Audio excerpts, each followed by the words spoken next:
جوان امت رسول الله، تو که قرار بود نقش سلطان محمد فاتح رو برای این امت بازی کنی، تو که قرار بود دروازه اروپا فتح کنی، تو که قرار بود ایاصوفیه برای این امت درست کنی، تو که قرار بود بشارت رسول الله رو به دست بیاری به عنوان یه فاتح بزرگ، تو رو چی شده؟ به چی راضی شدی؟ کجا رو فتح کردی الان؟ چی به دست آوردی الان؟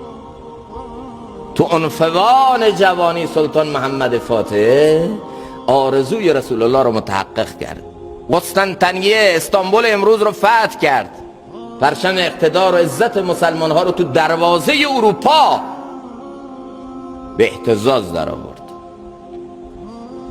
حالا ما کجاییم؟ بریم چی کار میکنیم؟ سقف آرزوهامون چی شده؟ منتهای همت و تلاش ما چی شده؟